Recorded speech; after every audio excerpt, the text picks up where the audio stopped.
A united front government takes over at the centre. Industry optimistic about the new government. And the National Awards and their winners, Part 1.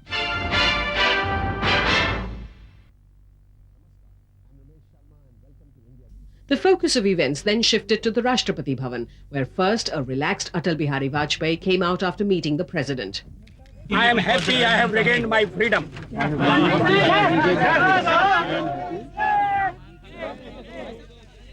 It was then the turn of a cavalcade of cars carrying Mr. Deve Gowda, making 2 visits to the president within a few hours. It was during the second visit that Mr. Gowda was told by the president he could form the next government.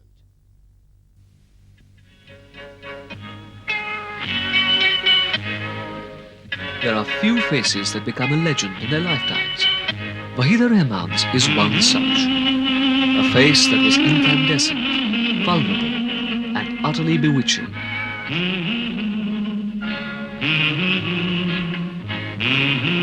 After a debut in Telugu films, she was discovered by Guru Dutt and launched as an actress in mainstream Hindi cinema.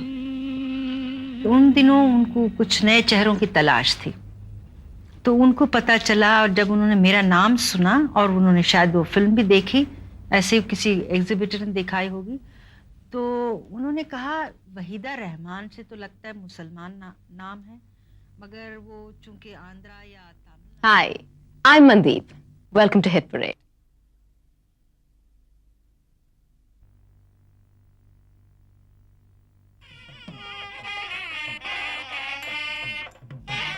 कहते हैं कि हर वो चीज जो चमकती है सोना नहीं होती, लेकिन ये चौंधिया देने वाली चमक खालिस सोने और ये नगर एक ऐसी जीवन शैली की यात्रा जो अपने वैभव और राजसी गरिमा के लिए अब तक जाना जाता है। सोने की चमक, रत्न रंजित असबाब, हीरे जवाहरात से जड़े गहने और शाही शान शौकत की ये आखिरी निशानियां किसी भी पश्चिमी देश से आए टूरिस्ट के लिए परी कथाओं का सजीव रूप बनकर सामने आ जाती हैं। पर ये फेरी टेल है नहीं, ये सब साजो सामान जो यहाँ दर्शाया गया है पुश्तैनी जायदाद है मैसूर के राजघराने की, उडेयार राजाओं की, उस वंश की जिसने सदियों तक मैसूर पर शासन किया। एक ऐसा राजघराना जो अपने आप को देवताओं का वंशज मानते हैं।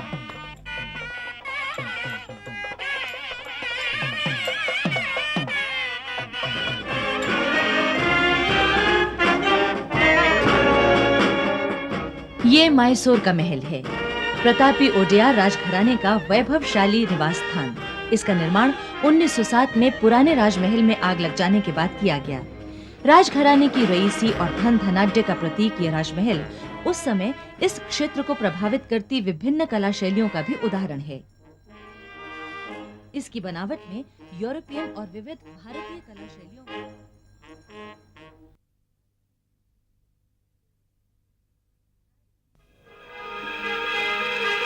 As the nation stands at the threshold of a new millennium, the Indian press is still seen as one of the vital pillars of Indian democracy.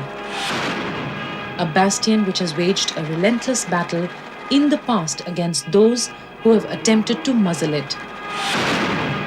Today, in a developing society like India, with manifold economic and social changes, the role of the press ought to transform with the times.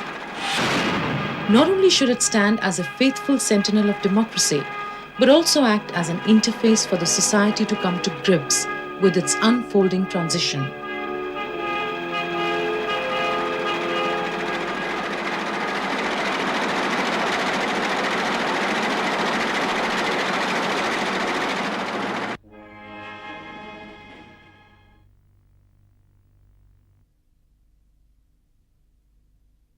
Bandit Queen, directed by Shekhar Kapoor, has been hailed as an artistic masterpiece the world over, but its graphic language and no-holds-barred style did not go down well with the Indian censors. The director had been campaigning for the release of the film in its uncut form. However, when the producers of the film decided to go ahead with a commercial release, after agreeing to the mandatory cuts suggested by the Board of Film Certification, Shekhar Kapoor disassociated himself from the film. I disown the film that you are seeing now. I didn't make this film. That's the only film you're going to see. But all over the world, There are people who've seen the film that they have not. I mean, that's my film. I've disowned. This is not the film I made. This has been cut by the producer's peon.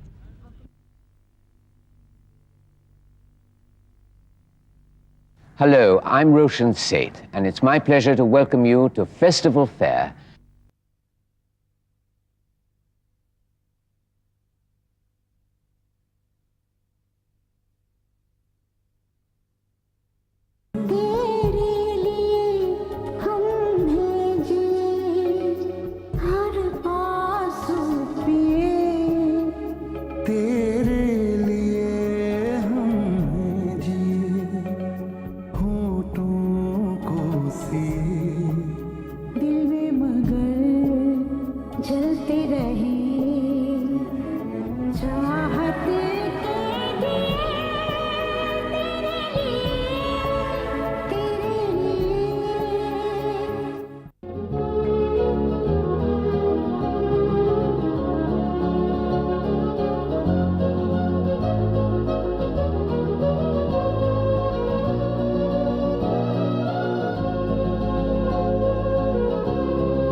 The quintessential Renaissance man, multitasking yet casting a special light of caring on everyone he worked with. Writer, director, style setter, producer, businessman and family man, raising the bar at each function with a genius special to him, Yash Chopra. When the lilting music and the gentle cadence of the Bengali doyens was drawing to a close, and when the Punjabi robustness was taking root in Hindi films, Yash Chopra arrived in Bombay, requesting brother B.R. Chopra to allow him to work in his films. Although B.R. wanted him to become an engineer, Yash Chopra had films on his mind. Luckily, both brothers escaped the terror of partition, but the trauma scarred their souls. Born on the 27th of September in 1932 in Lahore, Yash found his calling in Bombay in 1952. Beginning working with I.S. Johar for a short while, he went on to assist his brother B.R., finally getting his own chance to burn out his signature on celluloid. मैं क्या बोलूं, B.R. Film से मेरा जन्म हुआ और मैं जो कुछ भी अच्छा बुरा छोटा मोटा जो कुछ भी हूँ अपने भाई की बदौलत ही हूँ और मैं शुक्रिया अदा नहीं कर सकता क्योंकि मेरे भाई हैं, बाप समान भाई हैं, मेरे गुरु हैं.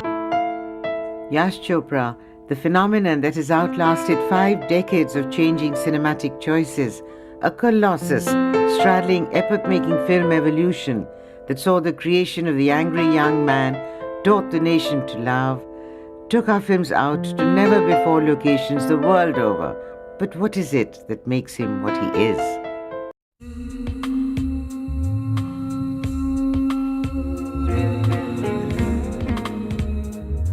But the enigmatic story that makes Yash Chopra even more human is his endearing love for poetry.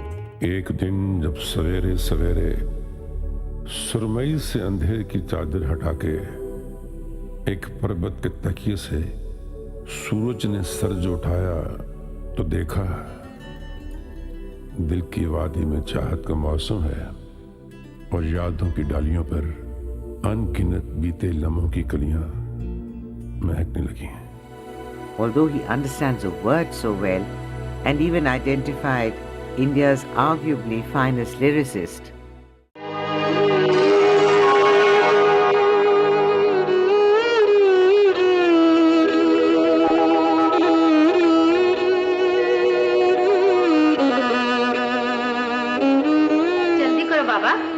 बाबू को भी दान लेना है।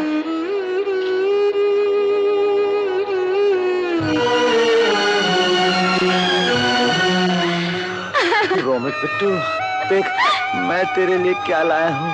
देख बिट्टू, देख मैं क्या लाया हूँ। तूने कहा था ना बिट्टू, कापी भर देना। मैं सब भर लाया हूँ। सिर्फ एक पन्ना रह गया है बिट्टू, वो तुम दोनों भर लेना। प्रेम और विश्वास से यही सबसे बड़ी कविता है बिट्टू, सबसे बड़ी कविता है।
Ashok Kumar's decision to stick to an image that was durable was a wise one. He knew that a star's image does not last long, and sooner or later he has to fade out. As all beginnings have an end, so did this grand hero's innings come to a finale when his films didn't do as well as they were expected to at the box office. But determined and gritty, even when bad times fell, he chose to act in order to survive, and he chose to act naturally, whatever the role.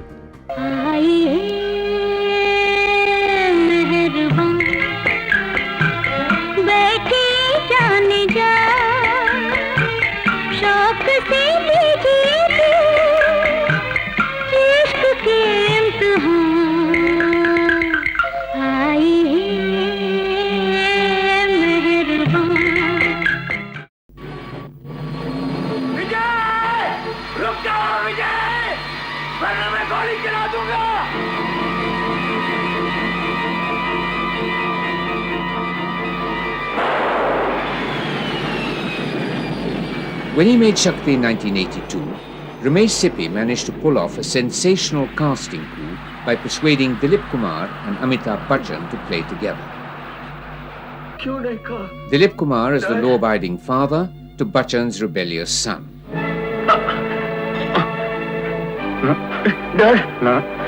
ना विजय, नहीं, नहीं, मैं तुमको इस तरह नहीं जाने दूंगा।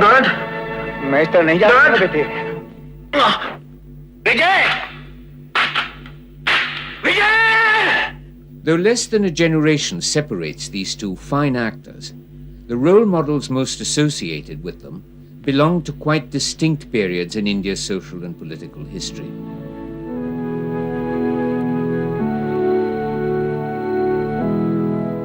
Two totally brilliant actors working with Dilip Kumar, who has been the best of his time, and Amitabh Bachchan, who's been the best of his time.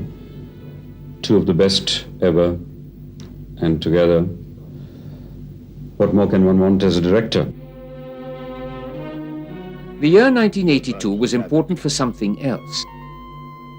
It marked the return of Dilip Kumar to the cinema after a career break in 1976, when many thought he had quit the industry for good.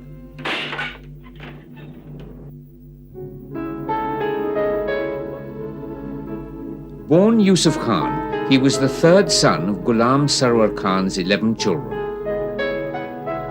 He grew up in Peshawar, where his father was a dry fruit merchant. In the early 40s, armed with a degree in science, Yusuf Khan began to look around for a job. A chance meeting with Devika Rani, the reigning goddess of the Indian screen, was to end his search in the most magical way.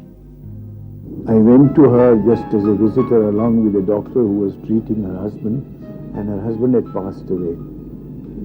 So, while talking to her, this character was offered to me. This proposition was made that why don't I try my hand at acting. I told her that I am looking for things to earn a living. And when she talked about acting and career, I confessed my ignorance about the subject. As a young boy in Peshawar, constrained by social custom, there wasn't much exposure to the cinema, and his innate shyness didn't help matters much when he met Devika Rani.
Harsh's dreams and ambitions would have invited no more than sad smiles, because Harsh is mentally retarded.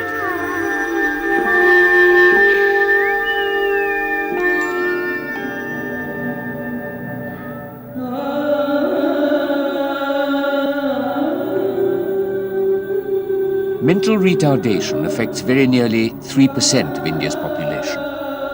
That's almost 30 million people. 10 million of whom are children. Mentally retarded children have low motivation, they lack concentration, they're often hyperactive, they have learning difficulties, and as a consequence, suffer from behavioral problems and social maladjustment. The celebrated 20th century poet-philosopher Khalil Gibran said, "When I planted my pain in the field of patience, it bore the fruit of happiness." Harsh's pain, and that of others like him all over India, has now been planted in a field of caring, tended by people committed to the alleviation of human sorrow. There are 4 categories of mental retardation: mild, moderate, severe, and profound. Those in the mild and moderate categories together number about 20 million. That's around 80% of all mentally retarded people. This situation inspired Dalmia Industries to find an answer for these people. That answer now exists in the shape of Lernol Plus Syrup. Dalmia Industries is primarily a healthcare company with vast experience in infant nutritional products. The Dalmia Group of Companies was established 62 years ago, in 1937. It's a business group with a spectacular track record of success in its business and social ventures. Dalmia Industries is their flagship company. My vision for Dalmia Industries is to do something different than what others may be doing in a similar field. I don't want to be, as far as Dalmia Industries, and for that matter any of my companies, to be one of many. I would like them to do something which is different than what others are doing, and of course excel in that.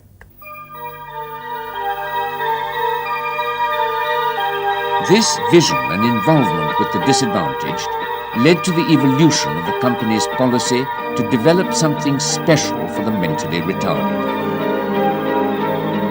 So a few years ago, the Dalmias embarked upon the challenging path of finding real relief for them. What emerged is an Ayurvedic wonder, Lernol Plus Syrup, medicine that helps people with mental retardation, people often referred to with compassion as children of a lesser God. Lernol Plus Syrup is known to bring relief to those in the mild and moderate categories. That means 20 to 25 million Indians can be benefited. Being a company with its roots in Indian value systems, the Dalmia Group scientists began their search for a cure by going back to the ancient scriptures. Our sister company, which is a research organization in our group company called Dalmia Center for Biotechnology, they had already started research on validation of Ayurveda through modern technology and modern parameters. So as soon as the research was ready, the findings of the clinical trials were ready, we industrialized the particular range of product and came out with Lernol Plus, meant for mentally retarded children and persons. Ayurvedic treatment addresses the root cause of a problem. Lernol Plus Syrup is an outcome of such Ayurvedic research. The causes of mental retardation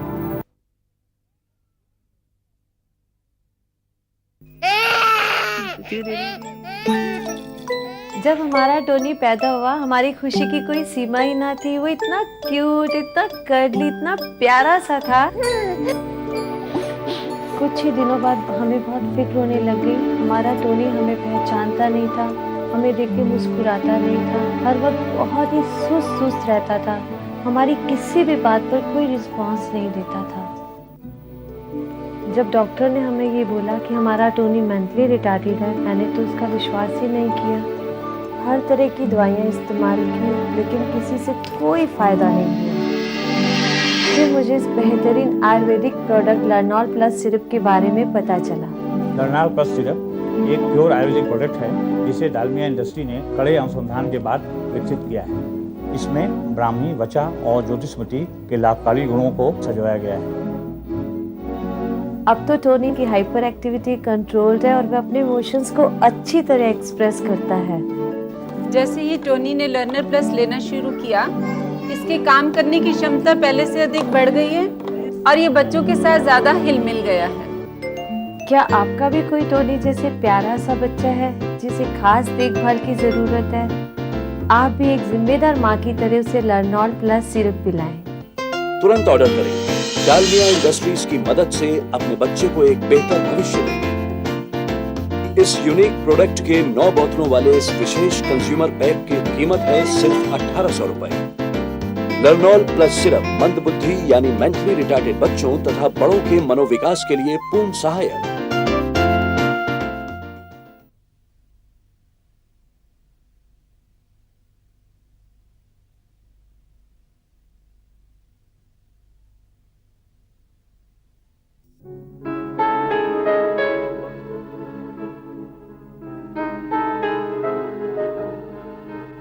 Discover the quality of giving and receiving love, joy, care and tenderness. Share the sentiments of human touch, the affection and delicacy of a smile. Discover them at Udayan Care.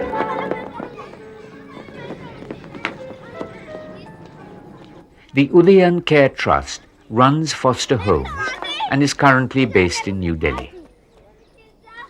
It's a young organization started in 1994 with just one Udayan Ghar or home. Today there are 3 homes with more in the offing. Abandoned and often abused children are brought together under the direction and monitoring of the appropriate government child welfare agencies. The children are young, between the ages of 5 and 14. Udayan Ghar is their home for life. Udayan in Sanskrit means eternal sunrise. A sunrise that forever brings hope for a new beginning, that brings people out into gardens to enjoy the colors and fragrances of nature. A nature with flowers, grass, pathways, the cycle of life. Leaves die, trees become bare, and in season are born again. So too the children, who go through such a cycle of life. Sometimes, though, stripped of the leaves of their innocence and youthfulness, still trusting that the flowers within them would bloom, and that sometimes barrenness is but a tacit acknowledgement of God's splendor, of the universal truth of love and sorrow forever being in togetherness.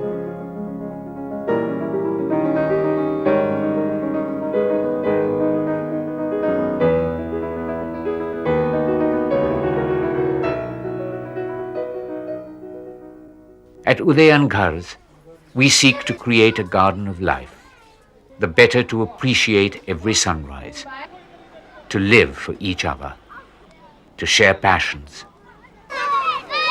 In this garden, we learn to stop and admire nature, to think on the mysteries of creation, to respect everything that adds quality to our lives.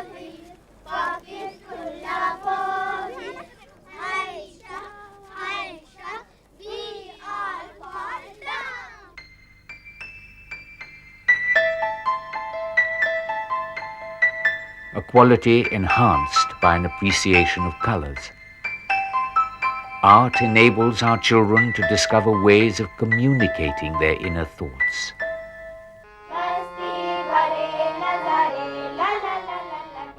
Music and dance chisels and hones their creative urges to let the heart skip to the rhythms of life.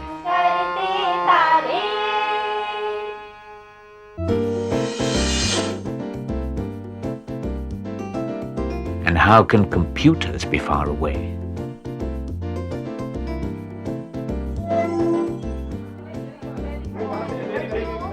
Through the fulfillment of these children's aspirations, we entrust our lives to service, to share our good fortune with those less fortunate than us, to add to the fullness of our own lives.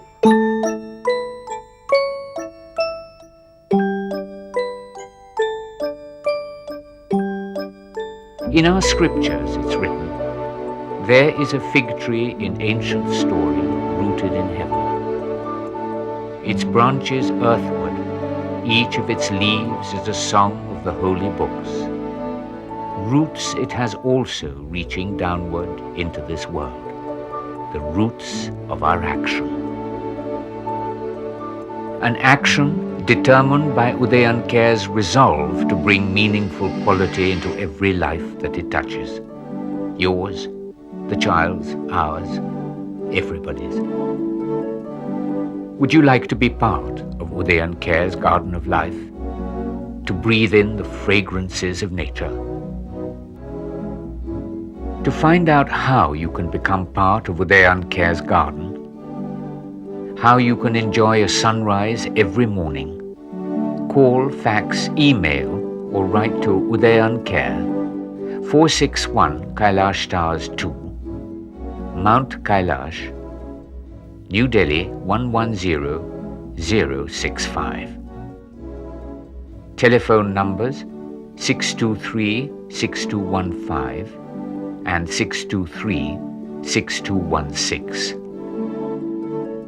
Fax number 642-6896. Or better still, email us at udayancare@hotmail.com.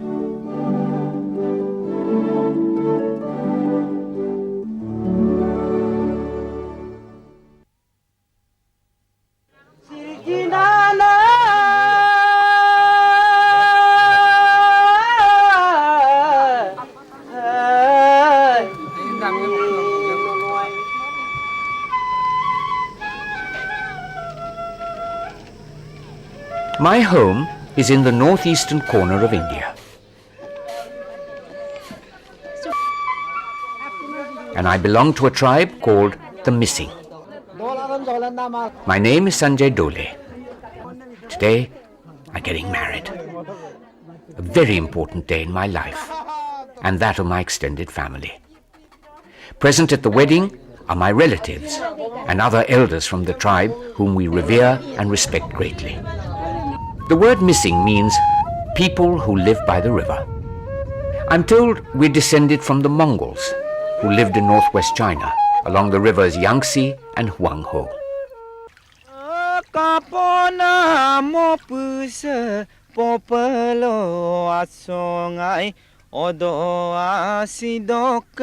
Botan usingko sangkane oya botan tapungko batkane tapum dog darude asidorela mopuselenkane.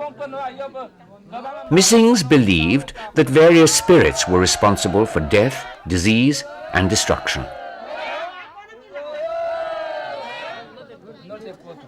The Mibu was the communicator between man and these spirits.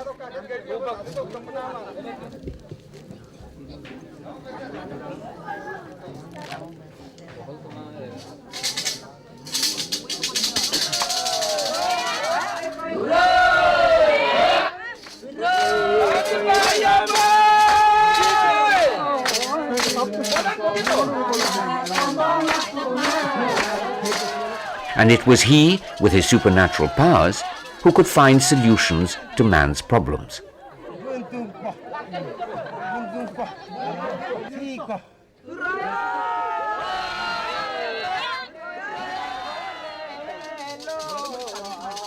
He may not know how to read or write, but he weaves the tribe's history into songs which will last forever.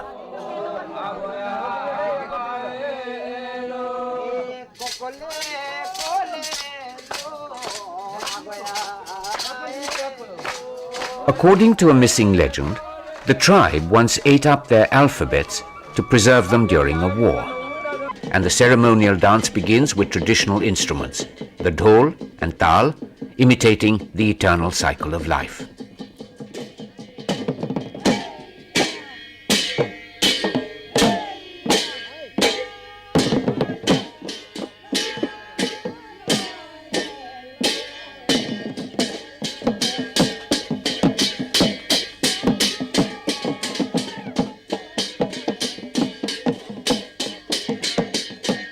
The various stages of paddy transplanting and harvesting are enacted through the dance.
The body-thrusting movements of the dance are supposed to cause beneficial vibrations in the womb of Mother Earth, so that she gives birth to a good harvest.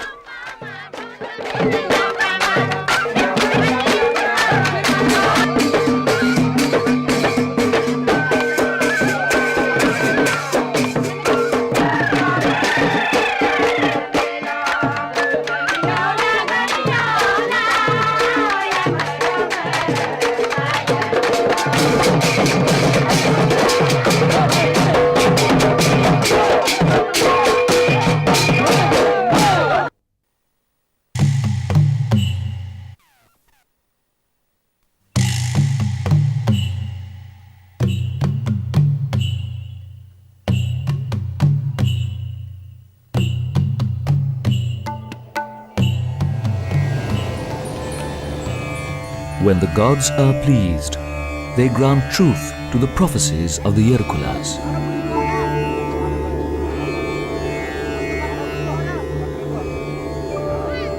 Whose mysteries and myths have transcended time. The Bidar Yerkulas were traders. They travelled with donkeys and bullocks to transport salt, grain and paddy from one region to another. For them, livestock was the main asset. They also reared goats, fowl, pigs, ducks and sheep. The Karivepak Yerkulas used to collect and trade Karivepak leaves.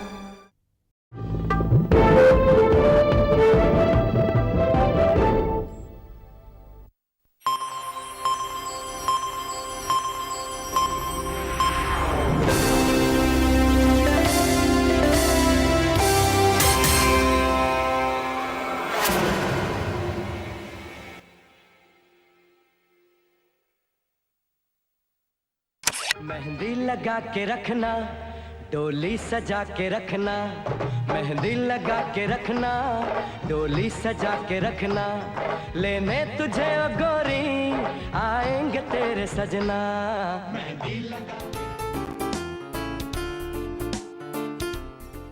I'm single and I'm happy. But that does not stop people from sneering behind my back. Oh, she's still unmarried.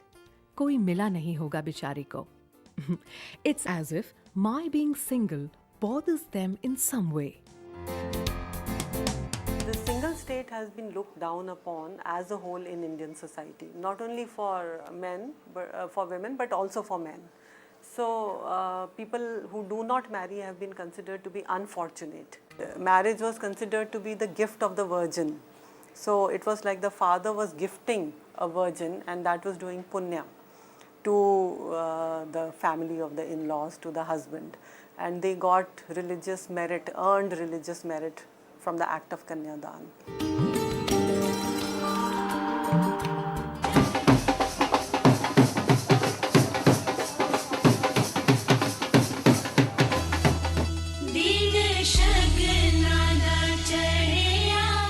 Society puts a high premium on marriage. The recent media explosion has attributed towards reinforcing the myth that marriage equals bliss, but stereotypes abound.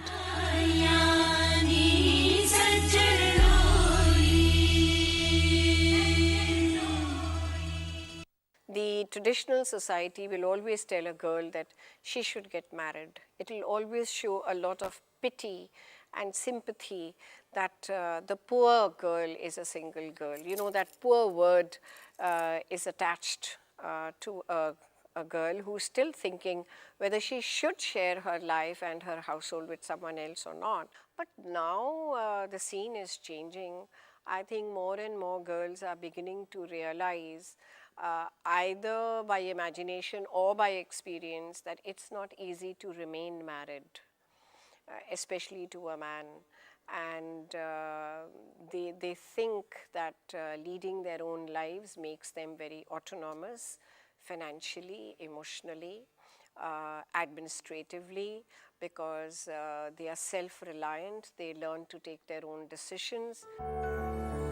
I value my freedom, and I have never felt the need to give it up, although I know marriage is a wonderful institution, but is it obligatory to enter it? I think everybody needs a companion and should have a companion. But who that companion would be is a very difficult question, as I was always saying. आप किसको companion बना के रख लो?